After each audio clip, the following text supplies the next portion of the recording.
आकर के उस माला को, और ये चलता गया तो उस माला पर हाथी का पैर पड़ गया, और जैसे ही पैर पड़ा नहीं हाथी का तो कुचलती हुई माला को दुर्वासा जी ने देख लिया। और जैसे ही दुर्वासा जी ने देखा नहीं तो तुरंत क्रोध में भड़क गए।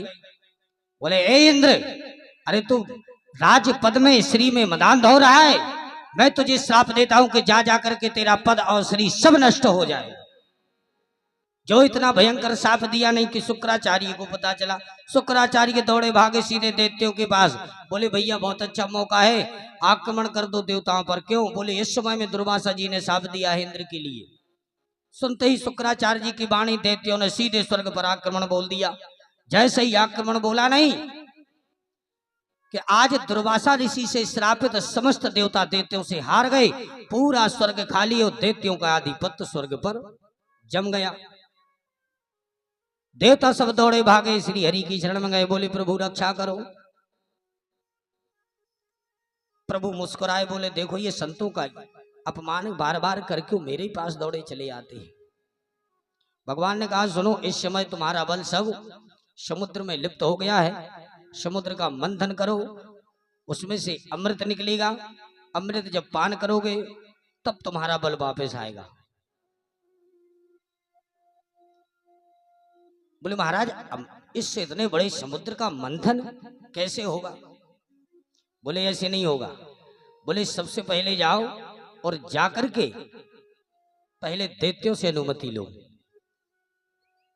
बोले ठीक महाराज, वो तो आप जानते नहीं महाराज, वो तो हमारे बचपन से ही दुश्मन है।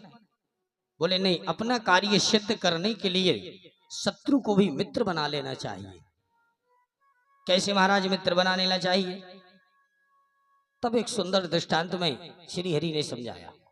बोले सुनो देवताओं, एक सेठ जी थे और सेठ जी सदा अपने कपड़ों को साफ करके और स्त्री अर्थात प्रेस करके और काठ की पिटारी में रखा करते थे। एक दिन जल्दी जल्दी में कपड़े वहां एक पिटारी में से निकाले और निकालते वो ताला खुला रह गया और ये सीधे पहन करके निकल गए। खुली हुई जब पिटारी को देखा, चूहे ने सुगंध भाई कपड़े की, तो तुरंत जाकर के चूहा उसी में घुस गया।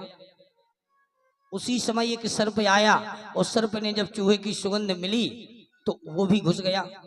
उसी समय सेठ जी को याद आया कि राम राम राम, मैं तो आज अपनी पेटी को खोल के ही भाग आया। तुरंत वहां से सेठ जी दौड़े भागे आए और आते ही सीधे पिटारी को बंद कर दिया। जैसे ही पिटारी बंद हुई नहीं तो अब पिटारी बंद है और पिटारी के अंदर सर्प और चूहा। सर्प ने जब चूहे को देखा तो जीभ लपलपाने लगा, मेरा भोजन मिल गया। पर सर्प बड़ा बुद्धिमान है, बाद में सोचता है यदि मैं इसको पालूंगा तो निश्चित रूप से यहां पड़ा पड़ा मैं भी तो मर जाऊंगा, इसका मतलब इसको पाने से क्या होगा। तो उसने विचार बनाया कि क्यों ना इसका सहारा लिया जाए। तो तुरंत उसने अपनी भाषा को बदल दिया। बोले मामा जी राम राम। सोई चूहा प्राण उसके घबरा गए, हे भगवान ये मेरा भांजा कब से बन गया, मैं इसका मामा कहां से। बोले क्यों भैया तुम हमारे कब से भांजे बने, मैं तुम्हारा कैसा मामा। तब सर्प ने कहा सुनो भैया, एक बात है मामा जी, हमने सब सर्पों ने एक दिन जुड़ करके मीटिंग की और उसमें एक प्रस्ताव रखा कि आज से हम लोग समस्त सर्प किसी भी चूहे को नहीं मारेंगे ना खाएंगे। क्यों?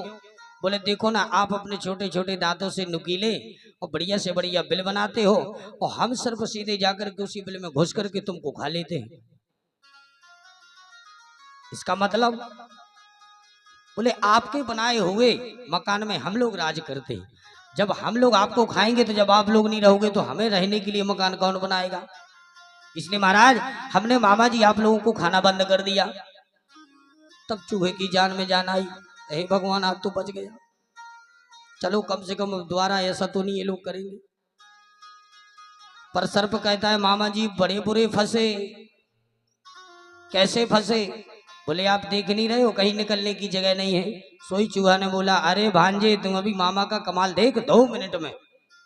फिर क्या हुआ महाराज, 2 मिनट में बढ़िया चूहे ने अपने नुकीले छोटे छोटे दांतों से वो काट की पिटारी को काटना प्रारंभ किया कि 2 मिनट में ये इतना बड़ा छेद कर दिया। बोले निकल जाओ भांजे। और जो सर्प निकला और सर्प निकलते बाहर बोले मामा जी आप भी आ जाओ। और जो वहां से चूहे निकले नहीं कि निकलते ही तुरंत सर्प ने मुंह में रख लिया, घपड़ा लिया। चूहा चिल्लाया, बोले भांजे क्या कर रहे हो? सोई सर्प बोला, अरे मामा जी आप पिठारी के अंदर थे, हम तब तक ही आप मामा थे, बाहर मामा नहीं हो। जब ये कहानी सुनाई भगवान श्री हरि ने तब देवताओं के समझ में आई। बोले प्रभु हम समझ गए, और तुरंत अनुमति लेकर के सीधे दैत्यों के पास पहुंचे। देवता दैत्य लड़ने भिड़ने के लिए तैयार हो गए। बोले भैया उनके हाथ में हथियार नहीं, इसका मतलब वो कुछ परामर्श करने आए हैं। दूर से ही देवता दैत्यों से कहते भैया राम राम। अरे भैया राम राम, कैसे आए हो, क्या कारण है? सोई देवता बोले भैया एक बात बताओ, हम तुम भाई भाई हैं कि नहीं? बोले हाँ ये बात तो है, हम तुम भाई भाई हैं। बोले पिता भले ही एक है, कश्यप जी के पिता जो कश्यप जी हैं वही देवताओं के भी पिता हैं और वही दैत्यों के भी पिता हैं। बोले ये तो दुनिया जानती है, तुम क्यों बता रहे हो? बोले बस इतना जरूर है कि माताएं अलग अलग है। देवताओं की माता है दिति और दैत्यों की माता अदिति। तो आज दोनों ने ही कहा मानते हो कि हम भाई हैं? बोले हाँ भाई हो। बोले ये कौन नहीं जानता, ये तो संसार जानता है, पर आज क्यों सुना रहे हो? बोले हम इसलिए सुना रहे हैं कि भैया हम सब मिलकर के समुद्र का मंथन करें, उसमें अमृत निकलेगा और उस अमृत को हम और आप सब पान करेंगे, और पान करते ही हम लोग अमर हो जाएंगे। फिर चाहे जितने फरसा कुलाड़ी हथियार हसिया चाहे जो कुछ चलत रहे मर भी बारो को नहीं है। बोलो बात अच्छी लगी। अब दैत्यों की खोपड़ी कितनी? दैत्य बोले बात तो सही है, अमर हो जाए, बचाए जितने लड़त रहो मरे तो नहीं को। वो सब तैयार हुए और सीधे देवता दैत्यों को लेकर के और भगवान श्री हरि की शरण में पहुंचे। बोले महाराज ये तो तैयार हो गए, इनको लेके आ गया। अब यहां से बोले भैया अब क्या करना है? प्रभु ने कहा चिंता ना करो, जाओ जाकर के मंदराचल पर्वत को उठा के लाओ। देवता और दैत्य सीधे मंदराचल पर्वत उठाने के लिए चले गए। जो मंदराचल पर्वत पहुंचे नहीं, श्री गणेश किया नहीं तो गणेश जी ने कहा रुक जाओ हम तुमको पिलाते हैं अमृत। जो मंदराचल पर्वत उठा करके चलने लगे और बीच रास्ते में एकदम बैलेंस बिगड़ा और धड़ाम दी से जब नीचे जमीन में गिरा तो गिरते ही कुछ दैत्य और देवता खंडित हो गए।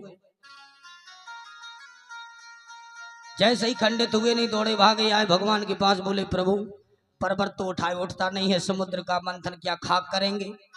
बोले चिंता ना करो हम तुम्हारी थोड़ी सी मदद कर देते हैं। भगवान वहां से आए और सीधे मंदराचल पर्वत को उठा करके समुद्र के किनारे स्थगित किया। बोले भक्त वत्सल भगवान की जय।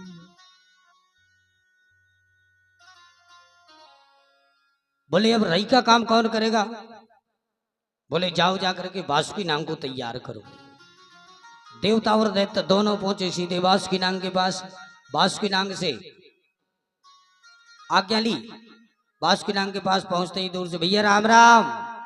अरे भैया राम राम, देवता और दैत्य मिलकर के मेरे पास क्या कारण है?